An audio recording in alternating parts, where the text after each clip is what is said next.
이루었으니 여호와께서 모세에게 명령하신 것과 같았더라. 아멘. 라이트하우스 서울숲에 오신 여러분들을 진심으로 환영합니다. 저는 임영규 목사입니다. 지난주는 구정이었으니까 뺀다면 저희는 지금 레위기 시리즈를 진행을 하고 있고, 어떻게 하나님께 나아갈 것인가라는 주제로 레위기 시리즈 오늘 세 번째 시간, 능력의 자리로 초대하신다라는 제목으로 함께 하나님 말씀 나누도록 하겠습니다. 레위기 지금 세 번째 시간인데 좀 복습을 해볼까요? 첫 번째 시간 그리고 두 번째 시간은 레위기 5대 제사에서 두 가지를 살펴보았습니다. 첫 번째는 이제 번제에 대해서 살폈습니다. 이제 제물을 준비해서 흠없는 양을 데리고 와가지고서 잡아가지고서 싹 다 태우는 것. 이제 구정에도 많은 곳에서 우리나라 이곳 저곳에서 제사를 드렸겠지만 이제 이렇게 냅두죠. 그럼 이제 조상신이 와서 먹는다, 귀신이든 뭐든 와서 먹는다고 하는데 이건 싹 다 태워서 올려보냅니다. 왜 그런 짓을 하는 것입니까? 죽음의 주인이 하나님이시다. 생명의 주인이 하나님이고 죽음의 주인이 하나님이시다라는 것으로 전적인 헌신을 고백하는 것이 번제다라는 이야기를 나눴고, 두 번째 시간 이제 화목제물에 대해서 이야기를 나눴습니다.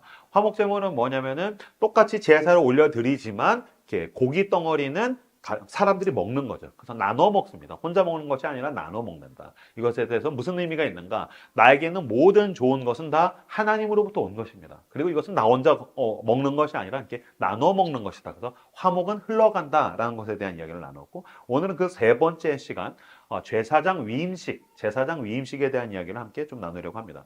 레위기가 1장에서 7장까지는 교육과 이론입니다. 교육과 이론이에요. 그래서 이제 5대 제사, 번제, 소제, 화목제, 속제제, 속건제 5가지 제사에 대해서 나와 있고, 7장까지 교육과 이론이 끝나면 이제 실습이 나옵니다. 그럼 이제 실습을 해야 되죠. 아직까지 제사를 한 게 아니에요. 7장까지는 5대 제사가 이제 교육으로, 이론으로 나와 있어요. 그럼 이제 제사를 드려야 되는데, 제사를 드리려면 그거를 집행하는 사람이 필요하잖아요. 제사장이 필요하죠. 그래서 8장이 되면은 본격적으로 제사를 드리기 전에 앞서서 제사장을 위임하는 것입니다. 그래서 오늘 본문은 이제 제사장 위임식. 제가 레위기 시리즈를 준비를 하면서 책을 한 15권 정도를 사다 놓고 읽고 있는데, 한 권 정도는 여러분들이 같이 보면은 좀 좋겠다.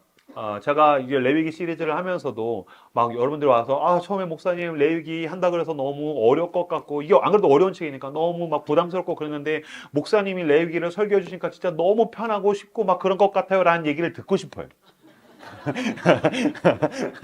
그런 얘기 좀 해줬으면 좋겠어.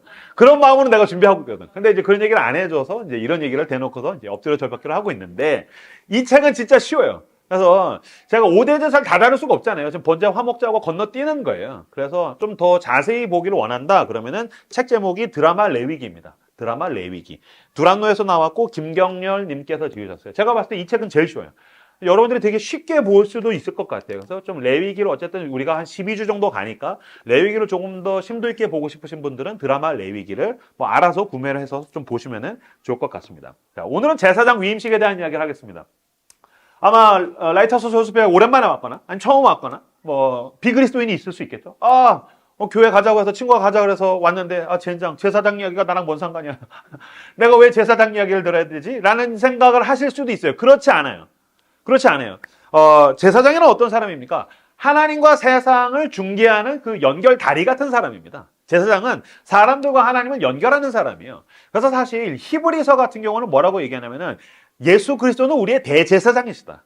그래서 우리의 죄를 대신해서 하나님께 들고 가는, 하나님과 우리를 연결하는 다리로서 예수 그리스도는 우리의 대제사장이다 라고만 이야기한 것뿐만이 아니라, 예수를 믿으면 너희들도 제사장이다라고 얘기하고 있습니다. 그러니까 예수 그리스도를 믿으면 그리스도인들은, 모든 그리스도인은 제사장이다라고 이야기하는 것이 신약에서 계속해서 강조하는 지점입니다. 자, 베드로전서 2장 5절 말씀 한번 볼까요? 같이 화면을 보시고 읽겠습니다. 시작. 예수 그리스도로 말미암아 하나님이 기쁘게 받으신, 아멘. 너희도 예수 그리스도로 말미암아 하나님이 기쁘게 받으실 신령한 제사를 드릴 거룩한 제사장이 될지라. 너희도 그런 거룩한 제사장이 되어야 된다라고 얘기하고 있죠. 베드로전서 2장 9절 같은 경우는 훨씬 더 깊게 얘기합니다. 자, 함께 읽겠습니다. 시작. 그러나 너희는 택하신 족속이요 왕같은 제사장들이요 거룩한 나라요 그의 소유가 된 백성이니, 이는 너희를 어두운 데서 불러내어 그의 기이한 빛에 들어가게 하시니에 아름다운 선포하게 하려 하심이라. 아멘. 너희는 왕같은 제사장들이요. 이는 너희를 어두운 데서 불러내서 기이한 빛에 들어가게 하시니 아름다운 덕을 선포하게 하려고 너희를 왕같은 제사장으로 삼으셨다. 어두운 곳에서 불러냈대요. 그래서 기이한 빛으로 들어가게 했대요. 이게 뭡니까? 구원이죠. 구원이란 무엇입니까? 죽어서 천국 가는 겁니까? 아니요, 아니요. 그건 나중에 죽어서 일이고 살아있잖아요.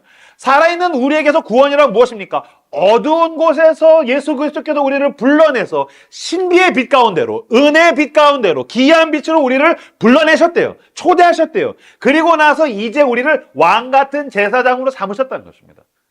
너희가 빛 가운데로 왔으니 너희도 누군가를 어두운 가운데에서 불러내야 돼. 빛을 비추어야 돼. 너네 빛의 자녀야. 너네 왕같은 제사장이야. 예, 여러분. 당신은 거룩한 제사장이요. 왕같은 제사장입니다.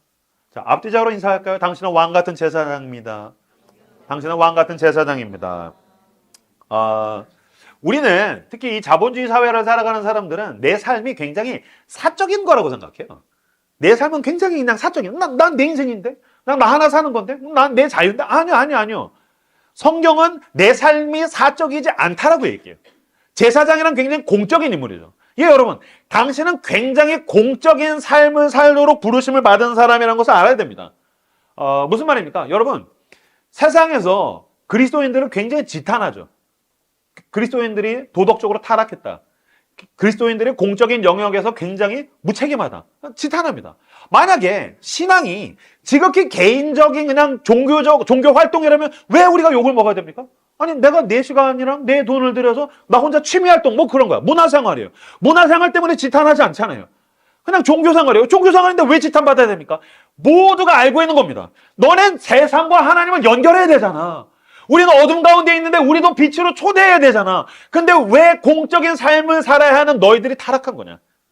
왜 공적인 삶을 살아야 되는 너희들이 책임에 대해서 무책임한 것이냐? 그렇기 때문에 그리스도인들이 욕먹는 것입니다. 당신은 왕같은 제사장입니다. 하나님은 당신을 공적인 자리로 지금 부르고 계시다라는 것입니다. 그러지 않으면 우리로 인해서 하나님의 영광이 바닥에 떨어지게 될 것입니다. 우리로 인하여서 기독교가 욕을 먹게 되는 것은 우리가 공적인 책임, 공적인 삶을 살지 못할 때에 지탄받게 된다는 것입니다. 당신은 왕같은 제사장이기 때문이죠. 아까 읽었던 레위기 8장 1절에서 3절 말씀 같이 읽도록 하겠습니다. 읽겠습니다. 시작.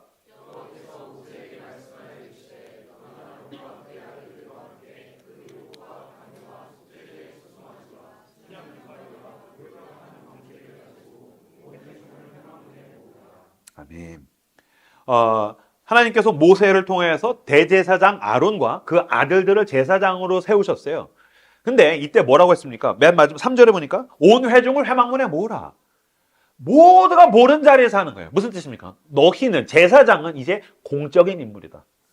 너희는 사적인 삶을 살 수 없다. 너희는 하나님께 속한 사람이다. 번제로 드려졌지 않느냐?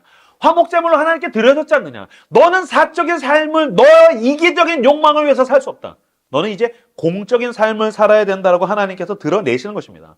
근데 이때 목사님, 내가 무슨 공적인 삶을 삽니까? 나는 자격도 없고 조건도 없고 할 줄 아는 것도 없고 난 성경도 잘 모르고 난 그냥 나 하나 교회 다닌 건데 내가 무슨, 목사님 전 자격이 없어요. 저는 조건이 안 될 것 같아요. 저는 그 정도의 능력이 안 되는 사람이 훈련을 못 받았어요. 아니요. 지금 어떤 사람이 제사장이 되었는가를 보시면 여러분들도 충분하다는 것을 알게 될 것입니다. 누굽니까? 아론과 그의 아들들입니다.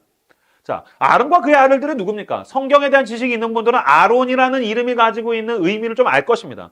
출애굽기 32장에 보면은 아론이 우상을 만드는 장면이 나옵니다. 출애굽기를 좀 더 설명을 드리죠. 이집트, 전 세계 최고의 강대국이었던 이집트의 노예로서 이스라엘 사람들이 살고 있습니다. 원래 이스라엘은 하나님의 백성입니다. 근데 그들은 제국의 노예가 되어 있습니다. 마찬가지로 우리는 돈의 노예가 되어 있고 쾌락의 노예가 되어 있고 죄의 노예 생활을 하고 있죠. 그때 하나님께서 모세라는 하나님의 대리인을 보내서 그들을 어두운 가운데서 기이한 빛으로 건져내십니다. 이걸 구원이라고 이야기한 것입니다. 이것을 위해서 모세가 10가지 재앙을 가지고 이집트를 작살을 냅니다. 마치 예수 그리스도께서 어둠의 권세를 짓밟고 사단의 머리를 부수듯이 모세가 가서 그 10가지 재앙으로 이집트를 작살을 냅니다. 그리고서 모세를 따라서 출애굽하게 되죠.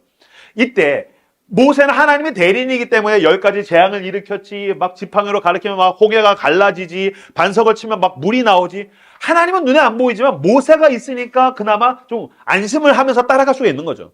근데 문제가 생겼어요. 광야에서 시내산에 가서는 모세가 난 이제 하나님의 말씀을 받아야 돼. 그래서 자기 혼자 올라가 버렸어요. 그럼 산 아래에는 지금 이스라엘 백성이 모세 없이 있는 거예요. 하나님도 보이지 않지? 하나님의 대리자인 모세도 보이지 않지? 그러니까 뭐 하기 시작할까요? 두렵겠죠. 불안하겠죠. 이제 우리가 어떻게 해야 되지? 혹시 이민족이나 강도 때나 누가 쳐들어오면 우리가 어떻게 하지? 불안하고 두려우니까 그들이 아론에게 뭘 요구합니까? 우상을 만들어라. 하나님이 눈에 안 보이니까 우리의 금부치를 모아가지고서 하나님을 만들어라. 그래서 아론이 금부치를 모아서 금송아지를 만듭니다. 그리고 이름을 여호와라고 부릅니다. 여호와. 그러니까 사실 여러분, 우상 숭배자들은 하나님을 모르는 사람이 아닙니다. 하나님을 안 믿는 사람이 아닙니다. 지 마음대로 믿는 사람이 우상 숭배자인 겁니다. 금송아지를 만들어 놓고 여호와다, 이게 하나님이다라고 했었습니다. 그러니까 지금 아론은 어떤 사람입니까? 우상 숭배자입니다. 그는 우상을 만든 주도자고, 그는 우상을 만든 사람들의 공범입니다. 근데 그 사람을 누구로 세웠다고요? 대제사장으로 세웠어요. 무슨 얘기입니까? 그는 아무런 자격이 없는 사람입니다.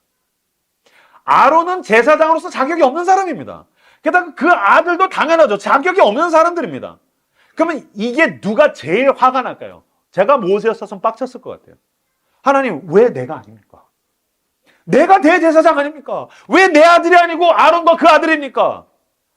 정확한 이유는 모르겠지만 어쨌든 이 본문이 가지고 있는 이 아론과 그의 아들들이 제사장에 대한 의미는 이렇습니다. 자격이 없는 자에게 은혜로 세우심을 주신다는 것입니다. 자격이 없는 자가 제사장으로서 은혜로 하나님께서 그들을 세우신다라고 이야기를 하는 것입니다. 마찬가지입니다. 하나님께서 저에게 뭔가를 맡기십니다. 하나님께서 당신에게 뭔가를 맡기십니다. 그건 이 교회 안에서의 직분일 수도 있고, 여러분의 직업일 수도 있고, 재능일 수도 있고, 돈일 수도 있고, 어떤 무언가가 될 수 있습니다. 하나님께서 세상과 하나님을 연결하려고 나에게 공적으로 제사장으로서 뭔가를 맡깁니다. 이건 내가 자격이 있어서 주신 게 아닙니다. 내가 잘나서 된 것이 아닙니다. 이건 은혜로 주어진 겁니다. 선교 가서 저도 느꼈습니다. 선교를 갔는데 하우징 사역을 갔어요. 집을 가가지고 장판을 깔아주는 거예요. 10평 정도 남짓 됐었어요. 갔는데 진짜 원룸인데 들어갔는데 쾌쾌한 냄새. 너무너무 지독한 냄새. 그 밑에가 세면바닥이에요. 사방에 세면바닥이고 밑바닥도 세면바닥인데 여기서 사람들이 그냥 누워서 자는 거예요. 뭐 쿠션이고 침대가 아무것도 없어요. 장판도 없어요. 그냥 세면바닥에서 할머니를 포함해가지고서 6 식구 정도가 그냥 누워서 자는 거예요. 그래서 우리가 장판 깔아주러 갔어요. 저하고 이호한 형제하고 이제 자매들하고 이렇게 갔어요. 근데 이제 장판은 남자들을 깔아야 되니까 저랑 이호한 형제니까 누가 깔았겠어요? 그 자식이겠죠. 요한아 잘하고 있어. 힘을 내. 그래서 이제 뭐 가위로 뭐 쭉 펴가지고 가위로 자르고 뭐 그런 거예요. 이거 좀 뭐 10분 정도 했을까? 막 냄새 나는데 세상에 여기서 어떻게 사람이 사나. 그래서 장판을 이렇게 깔아줬어요.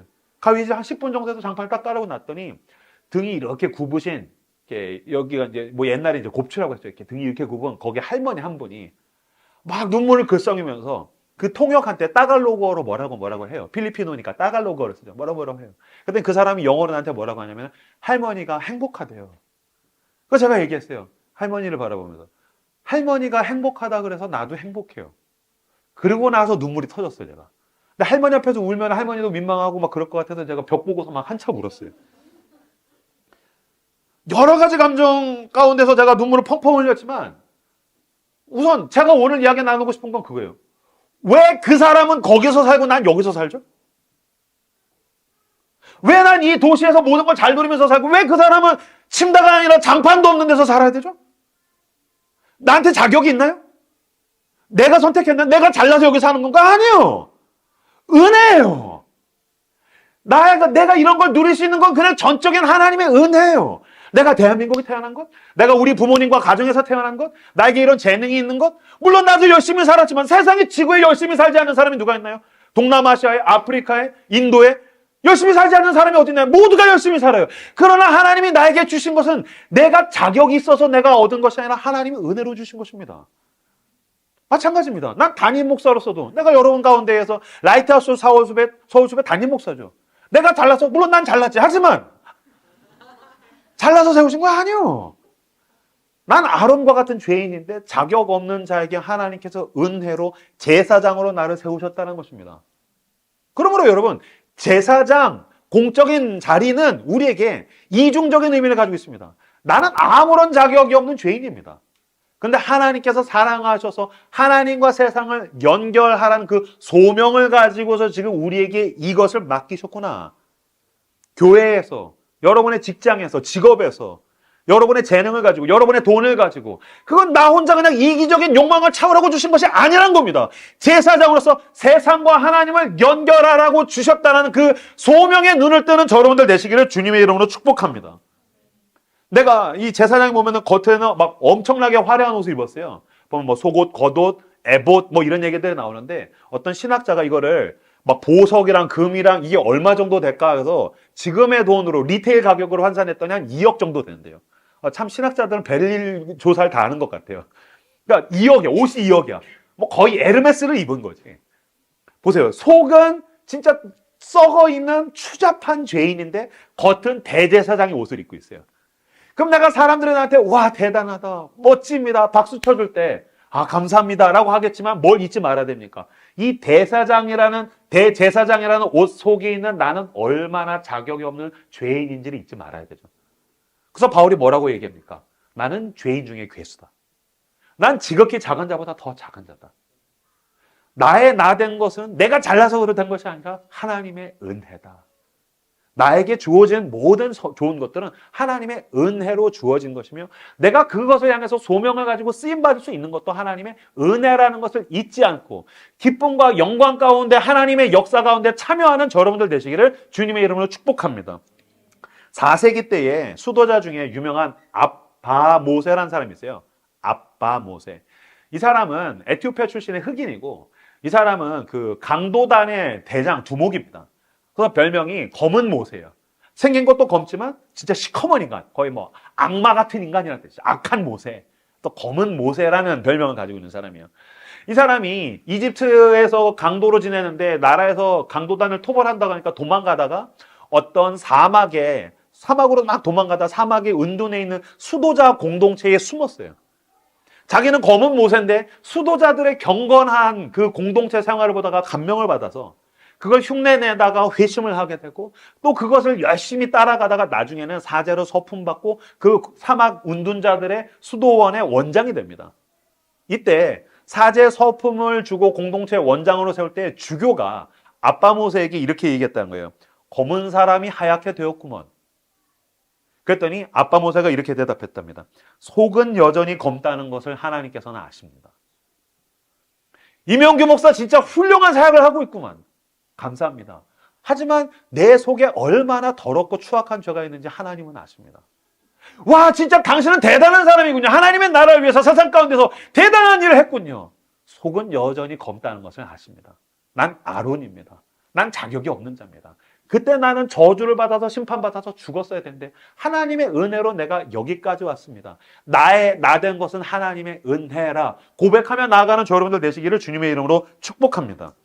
레위기 8장에 나오는 제사장 위임식을 세 단계로 함께 좀 나눠보려고 합니다. 첫 번째는 물로 씻으라, 두 번째는 옷을 입으라, 세 번째는 기름 부음 받으라. 이것을 짧게 세 가지로 함께 좀 살펴보려고 합니다. 자, 첫 번째 물로 씻으라. 레위기 8장 6절을 같이 한번 읽어볼까요?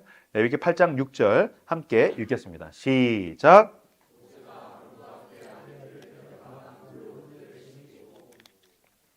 첫 번째는 물로 씻었습니다. 그래서 모세가 아론 대제사장과 그 아들들 제사장들을 데려다가 물로 씻겼습니다. 물로 씻겼다는 것은 뭐를 의미할까요? 회개하라는 것을 의미합니다. 회개해라. 하나님은 죄인을 쓸 수가 없으니 그리스도의 보혈의 은혜로 회개해야 된다. 주님 앞에 나가서 회개해야 된다는 것을 의미합니다. 제사장은 세상과 하나님 사이의 중재자거든요. 그럼 생각해 보세요. 어떤 생각이 들까요? 내가 왜 이 인간들 때문에 이렇게 힘들어야 되지? 심지어는 대제사장이면은 백성들의 죄 때문에 내가 죽을 수도 있습니다. 내가 왜 인간들 때문에 힘들고 손해보고 희생하다 심지어 내가 왜 죽어야 되지? 라는 생각을 하게 되죠. 그러니까 뭐 하게 될까요? 원망하게 되겠죠. 불평하게 되겠죠. 정죄하게 되겠죠. 여러분 하나님께서 처음 만드신 사람이 아담이죠. 아담과 하와 사이에서 가인과 아벨이 나왔습니다. 가인도 제사를 드리고 아벨도 제사를 드렸습니다. 그때 가인의 제사는 받지 않으셨고 하나님이 아벨의 제사를 받으셨습니다. 이걸 놓고서 어떤 목사님들은 그래서 아벨은 고기로 드렸으니까 그건 받으셨고 곡식의 제사는 안 받으셨다는데 그건 조금 과잉 해석인 것 같고 분명한 건 뭐냐면은 하나님이 가인의 제사를 안 받았어요. 그럼 문제가 누구에게 있을까요? 가인에게 있겠죠. 그 인간이 평상시에 행실이 그지 같든지 회개가 필요하든지 뭐가 이유가 있으니까 가인의 제사를 안 받았을 거 아니야. 그럼 하나님이 내 제사를 안 받았으면 먼저 뭘 봐야 됩니까? 나를 돌아봐야 되죠. 근데 나를 돌아보지 않으니까 누굴 보게 될까요? 아벨을 보게 되죠. 아벨을 보면서 시기하고 질투하고 원망하고 질책하고 정죄하고 저놈이 문제다. 근데 그냥 시기하고 질투했다라고 나와 있지 않습니다. 가인이 어떻게 했습니까? 아벨을 죽였다라고 나와 있습니다. 무슨 뜻입니까? 적극적으로 회개하지 않으면 더 적극적으로 죄를 짓게 됩니다. 적극적으로 나를 돌아보고 회개하지 않으면 더 적극적으로 죄를 짓게 됩니다. 그래서 오늘 처음으로 최우선으로 제사장 준비를 시킬 때 첫 번째로 뭘 합니까? 물로 씻겨서 회개시키는 것입니다. 무슨 뜻입니까? 넌 너 자신을 돌아봐야 된다. 넌 너 스스로를 회개해야 된다. 넌 늘 하나님 앞에서 회개하며 정결함을 유지하기 위해서 넌 최선을 다해야 된다. 이것이 첫 번째다라고 지금 제사장에게 알려주는 것입니다. 마찬가지입니다. 하나님께 쓰임받기를 원하십니까? 하나님이 사용하시는 사람이 되길 원합니까? 주님의 손에 붙들리길 원합니까? 먼저 회개하셔야 됩니다. 회개하지 않으면 더 적극적으로 누군가를 정죄하거나 불평하거나 원망하게 되기 때문입니다. 우리나라 속담에도 있죠. 똥 묻은 개가 겨 묻은 개를 뭐라고 한다? 똥 묻은 개가 겨는 먼지입니다. 먼지 묻은 개를 뭐라고 한다? 좀 속담을 분석해 볼까요? 내가 똥 묻은 개예요. 온몸에 똥이 묻어 있어요. 막 가고 있는데 저쪽에 먼지 묻은 개가 지나가고 있어요. 손가락질하는 거예요. 야, 너 먼지 투성이야. 너 먼지 묻었어. 먼저 뭘 해야 됩니까? 내가 나를 돌아봤어야 됩니다. 회개해야 됩니다. 내 똥을 씻어야 됩니다. 만약에 이 똥 묻은 개가 만약에 자기를 씻어요. 막 물로 먼저 막 씻어요. 와, 씻다 보니까 세상에 이런 똥이 있네. 야, 이 냄새가 저 개한테 나는 게 아니라 나한테서 나는 냄새였네. 저 개도 냄새가 나는데 나한테는 더 더러운 게 있었네. 물로 씻어요. 물로 씻고 나서 겨 묻은 개를 보면 뭐라고 하게 될까요? 야, 그래도 너는 겨 묻었으면 넌 양반이다.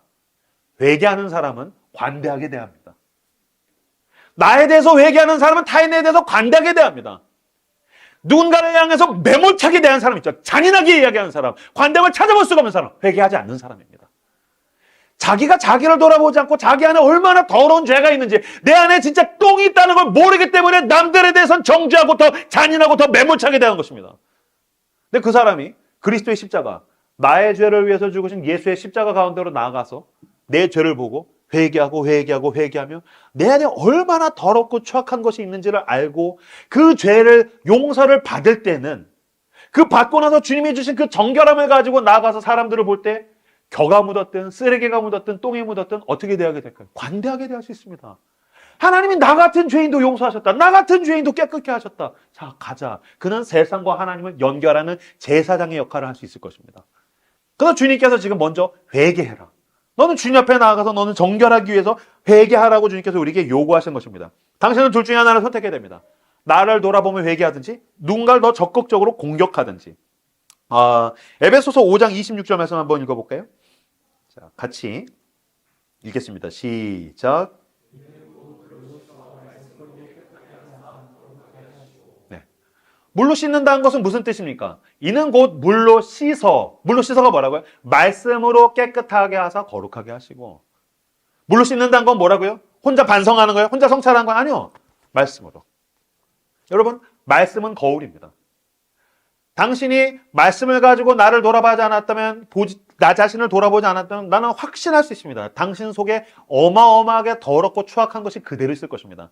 당신이 느끼는 악취는 당신의 가족의 것이나 당신의 직장 동료의 것이나 다른 사람의 것이 아닙니다. 당신의 것입니다.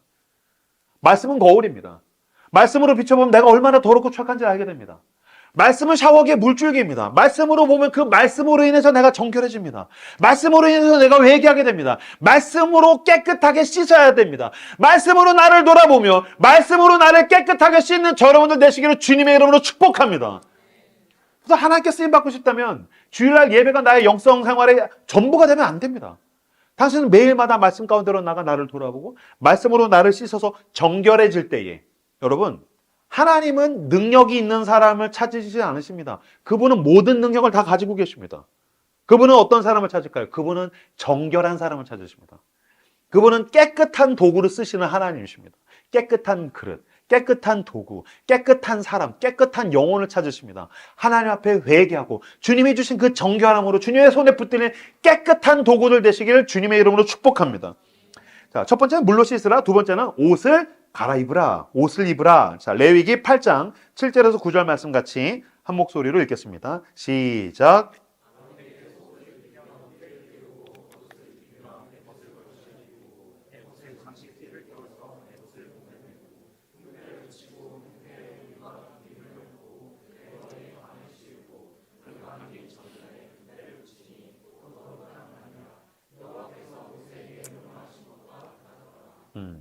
첫 번째는 물로 씻으라. 두 번째는 옷을 입으라. 옷. 지금 보면 이제 물로 씻은 대제사장과 제사장들, 특히 대제사장에게 그 옷을, 대제사장의 옷을 이제 입히시죠. 옷이란 어떤 의미가 있을까요? 공적인 의미입니다. 그죠? 경찰관의 옷, 소방관의 옷, 뭐 영국 근위대의 옷, 탁 차렷하고 있죠. 그러니까 옷은 우리에게서 공적인 영역에서의 내 자세와 태도를 보여줍니다. 아마 라이트하우스 서울숲이 예배 드릴 때 복식에 대해서 굉장히 자유롭죠. 우리 뭐 비즈니스 정장 입은 사람 거의 없으니까요. 뭐 담임 목사도 안 입으니까요. 그런데 그렇다고 해서 아마 삼선 쓰레빠를 입고 오는 인간은 없을 겁니다. 그죠? 삼선 쓰레빠를 질질 끄고 안 돼. 그건 안 돼. 샌들은 오케이. 삼선 쓰레빠는 안 돼. 그거는 편의점 갈 때나 신는 거예요. 그잖아요. 그러니까 교회 갈 땐 교회에 맞는 옷이 있는 거죠. 마찬가지로 저도 오늘 설교를 해야 되니까 제가 자켓을 걸쳤는데 청바지를 입었을 때랑 그래도 정장 바지를 입었을 때는 자세가 다르지 않습니까? 자켓을 걸쳤을 때랑 잠바를 입었을 때는 자세가 다릅니다. 청바지 입고 그냥 아무데나 주저앉고 잠바 입고 그냥 이렇게 있다가 자켓이라도 입으면 그냥 허리가 펴지지 않습니까? 마찬가지로 옷은 공적인 자리에서의 자세와 태도를 의미합니다. 더 나아가면 이 옷을 입는다. 하나님은 옷을 갈아입히신다는 것은 무엇을 의미합니까? 하나님이 원하시는 그 공적인 성품으로 입어야 된다는 겁니다. 성품을 이야기하는 것입니다. 여러분, 사람들이 성품이 자기가 사적인 거라고 생각해요. 아, 난 내 성격이니까, 내 성품이니까, 내 성향이니까, 내 마음대로. 아니요. 오늘 본문에서 당신은 왕 같은 제사장이고, 그러므로 당신은 공적인 성품을 가지기 위해서 몸부림쳐야 됩니다. 이번에 선교를 갔는데 선교지 가지 않습니까? 가면은 다 착해집니다. 선교지에 가면 다 착해져요. 왜 그럴까요? 다 공적인 성품을 5박 6일 동안 가지게 되기 때문이에요. 선교지에서의 성품이라는 옷을 입게 되는 거예요. 그래서 막 아침부터 저녁까지 계속 섬기고 먹고 뒹굴고 큐티하고 하는데도 사람들이 정말 자기가 가질 수 있는 가장 좋은 성품과 성격과 성향을 가지고서 행동해요. 왜? 여기는 지금 공적인 자리니까요. 그러니까 선교지에 맞는 성품의 옷을 입는 거죠. 그러다가 다시 집에 돌아가면은 개차반이 되겠죠. 그때 다시 그거를 입으라고 이야기하시는 거예요. 그 선교지 옷을 입어라. 오늘 예배에 나왔으니까 이제 공동체 활동할 때는 그래도 여기서는 성격이 좋겠죠. 성품이 좋겠죠. 아, 할렐루야. 또 유성우, 할렐루야. 뭐 그렇게 하다가 다시 내일 월요일이 되면 진정 월요일이야. 막 회사 가서 아니요. 예배자의 옷을 지금 입으라고 하는 거예요. 이건 더 나아가서 그리스도로 옷 입으라는 거예요. 그리스도로 옷 입으십시오. 당신의 성품이 그리스도로 옷 입어야 됩니다. 당신의 성격은 당신의 것이 아닙니다. 성격과 성품을 그리스도께 헌신하십시오. 성격과 성품을 그리스도께 내어드리십시오. 그리고 그리스도의 성품으로 옷 입는 것입니다. 그게 제일 힘든 인간 중에 하나는 나일 겁니다. 나는 목사니까요. 뭐 교회에서는 제가 이명규 목사인데 어느 날 뭐 은율이 로운이를 막 불같이 혼내요. 너 이 새끼야! 왜 그렇게 하면 어떡해! 목사님 안녕하세요. 할렐루야. 예, 안녕하세요. 은율아 인사해야지. 네, 90도로 인사해. 네, 반갑습니다. 네, 축복합니다. 너 이 새끼! 그때 너는 그리스도로 옷 입어라. 아이들을 대할 때에도, 아무도 돌아보지 않을 때에도, 사람들과 지낼 때에도 너는 그리스도로 옷 입어라. 사람들 가운데에서 대제사장의 지금 옷을 입혀주시듯이 죽어 마땅한 죄인에게 우리를 그리스도의 보혈로 깨끗게 하시고 지금 그리스도로 옷 입혀주십니다. 그리스도로 성품의 옷을 바꿔 입는 저 여러분들 되시기를 주님의 이름으로 축복합니다. 에베소서 4장 22절에서 24절 같이 읽겠습니다. 시작. 너희는 넘겨주십시오. 네, 읽겠습니다. 시작. 너희는 육의 욕심을 따라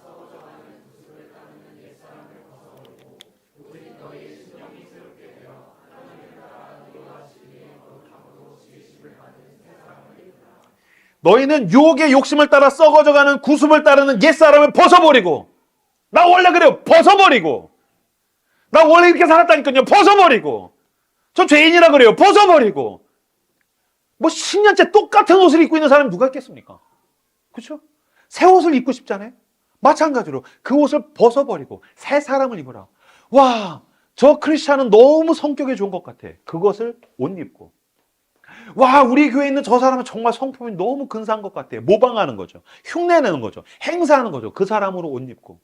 무엇보다 날마다 주님과 동행하는 가운데 정말 예수 그리스도는 어떻게 이럴 수가 있지? 내가 너무나도 사랑하는 우리 예수님, 예수 그리스도로 성품의 옷을 입고 새 사람을 입고. 그래서 여러분, 왜 사람이 잘 안 변하죠? 물론 안 변하는 것 같습니다. 그럴 때 어떻게 해야 됩니까? 계속해서 모방하고 행세하셔야 됩니다. 추구하셔야 됩니다. 그 새 옷을 입을 때에 그렇게 노력하고 행세하고 모방하고 흉내 내다가 보면 결국엔 내 성품이 그렇게 바뀌게 되는 것입니다. 이번에 선교를 갔는데 한 자매가 너무너무 열정적이에요. 너무 헌신적이에요. 우리 교회 애들에게도 그렇고 선교팀에서도 그렇고 또 그 선교지에 있는 선교지 교회와 아이들에 대해서 너무너무 주도적이고 열정적이고 헌신적인 거예요. 그래서 마지막 날인가 이제 아침에 같이 큐티를 하다가 저뿐만 아니라 여러 사람들이 되게 칭찬해 줬어요. 자매 진짜 헌신적이다. 자매 진짜 열정적이다. 정말 아이들이랑 이렇게 대할 때 너무 멋있다. 그랬더니 이 자매가 얼굴이 굳더니 사실 자기는 원래 그런 사람은 아니에요. 자기는 의지가 굉장히 약하다는 거예요. 자기는 굉장히 게으르다라는 거예요. 자기는 다시 이 선교가 끝나고 돌아가면은 그 옛날의 모습으로 돌아갈까 봐 사실 지금 걱정이 된다라는 거예요.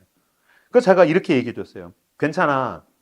지금 선교지에서 주님이 너에게 새 옷을 주셨잖아. 이게 너야. 그건 과거의 너고 너는 예수 그리스도로 옷 입으면 되는 거야. 그 옷을 벗어버리고. 저는 의지가 약해요. 저는 이기적이에요. 저는 입이 거칠어요. 저는 불평이 많은 사람이에요. 그 옷을 벗어버리고. 저는 부정적이에요. 전 염려가 많아요. 전 인간관계를 잘 못해요. 전 이기적이에요. 그 옷을 벗어버리고 그리스도로 옷 입으라. 행사하는 거죠. 흉내내는 거죠.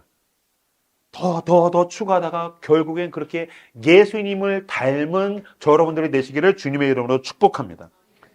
첫 번째는 물로 씻으라, 두 번째는 옷 입으라, 세 번째는 기름 부으라. 자, 레위기 8장 10절에서 12절 말씀 같이 한 목소리로 읽도록 하겠습니다. 읽겠습니다. 시작. 모세가 관유를 가져다가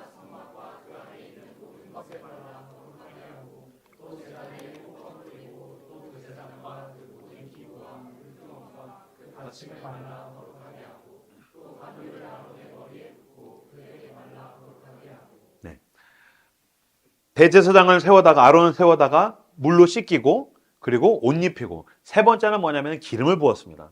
그때 학자들은 그냥 이렇게 기름을 요렇게 부었다 뭐 요만큼 부었다가 아니라 아론이 이렇게 무릎 꿇고 앉아 있으면은 그 위에다가 기름을 콸콸콸 부어서 막 수염이랑 옷 여기저기 줄줄 흐를 정도로 기름을 부었다라고 이제 이야기를 해요. 이것이 무엇을 의미할까요? 성령의 기름 부으심이 필요하다는 것입니다. 왜 그렇습니까? 제사장은 나에게 벅찬 일이기 때문입니다. 굉장히 부담스러운 일이죠. 만약에 여러분 가운데서 이제 소그룹 리더들 부담스럽죠? 막 진상을 만나면 어떻게 해야지? 내가 이 사람들을 어떻게 케어할 수 있을까? 이 인간이 교회를 안 나오면 어떻게 하지? 이 사람이 영적으로 성장 안 하면 어떻게 하지? 주님 나한테 이거 너무 버거운 일이에요. 그것만 버거워요? 결혼은 얼마나 버거운 일입니까? 내가 결혼을 할 수 있을까? 내가 결혼 생활을 할 수 있을까? 내가 어떻게 해야 되지? 결혼을 했어요. 자녀를 낳는다는 건 얼마나 부담스러운 일입니까? 내가 애를 키울 수 있을까? 나 하나도 건사를 못하는데 내가 나 같은 걸 낳으면 더 문제가 어떻게 해야 되지? 또는 회사에서 프로젝트 내가 이걸 어떻게 해야 되지? 내가 취업을 할 수 있을까? 내가 팀장이 될 수 있을까? 내가 사업을 할 수 있을까? 여러분 우리 인상에 있는 것들은 다 굉장히 버거운 일들입니다. 특히 하나님께서 세상과 하나님을 연결하라고 우리를 직장에서든지 사회에서든지 교회에서든지 무엇을 맡길 때에 그건 너의 힘으로 되지 않는다. 넌 성령의 기름 부으심을 구하라라고 지금 우리에게 말씀하시는 것입니다. 당신은 성령의 기름 부으심을 구해야 됩니다. 왜 어떤 사람들은 그런 얘기합니다. 왜 나보다 버거운 일이 생겼어요.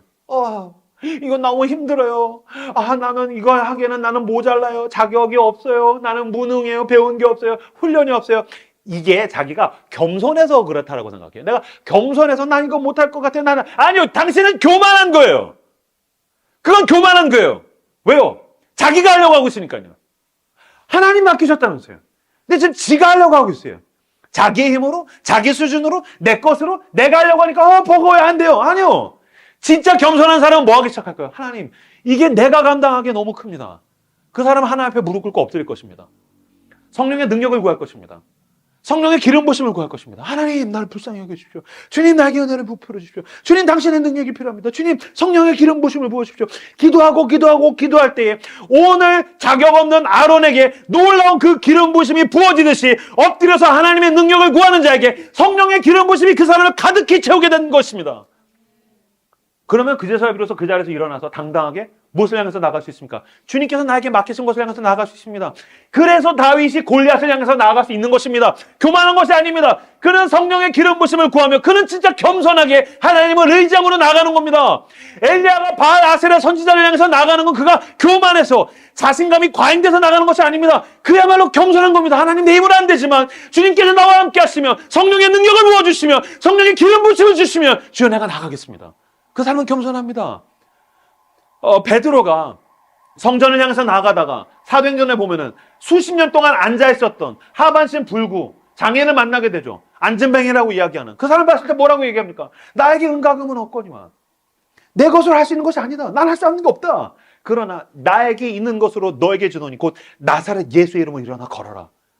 그는 그에게 성령의 능력이 충만했기 때문에, 성령의 기름 부심이 가득하게 부어졌기 때문에 그는 하나님을 의지함으로 나아갈 수 있었던 것입니다. 이것이야말로 진정한 겸손입니다. 하나님께서 나에게 맡기신 것을 내 힘으로 할 수 없습니다. 성령의 기름 부심을 구하십시오. 여러분들이 그 성령의 임재가 느껴질 수도 있고 아닐 수도 있습니다. 그러나 여러분, 믿으십시오. 여러분들이 성령을 구할 때 하나님께서 응답하실 줄로 믿습니다. 나 성령 세례가 뭔지 몰라요. 뭐 불같은 성령 이런 거 나 몰라요. 막 성령 기름 부심 나 이런 거 모르겠어요. 진짜 여러분, 딱 열흘만 나를 잡아보십시오. 매일 시간을 떼어서 하나님, 나에게 성령의 기름 부심을 주십시오. 주님, 나에게 그 성령의 뜨거운 그 불 같은 충만을 나에게 주십시오. 기도하는 가운데 저는 확신할 수 있습니다. 반드시 하나님께서 하늘 문을 여시고 당신의 심령 위에 불덩이를 떨어뜨려 주실 것입니다. 막 떼굴떼굴 구르면서 그 뜨거움을 어쩔 줄 몰라서 주님, 내가 성령으로 충만합니다. 주님, 내가 당신으로 충만합니다. 주님, 내 삶을 받아주십시오라는 고백이 나오게 되는 그 성령의 기름 부심을 구하는 그 응답을 받는 저 여러분들 되시길 주님의 이름으로 축복합니다. 여러분, 기도하셔야 됩니다. 기도하지 않는 사람은 하나님의 일을 절대로 할 수 없습니다. 기도하지 않는 사람은 하나님의 일을 할 수 없습니다.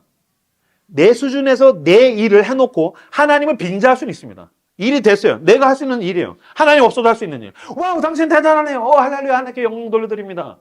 종교적으로 립서비스를 할 수 있어요. 그러나 하나님 수준, 나보다 더 큰 일들, 부담스럽고 막 이 책임감이 너무 무겁고, 그래서 기도하지 않으면 견딜 수가 없는, 기도하지 않으면 감당할 수가 없는 진짜 하나님의 일을 하려면 정말 기도하셔야 됩니다. 근심하고 걱정할 시간에 기도하십시오.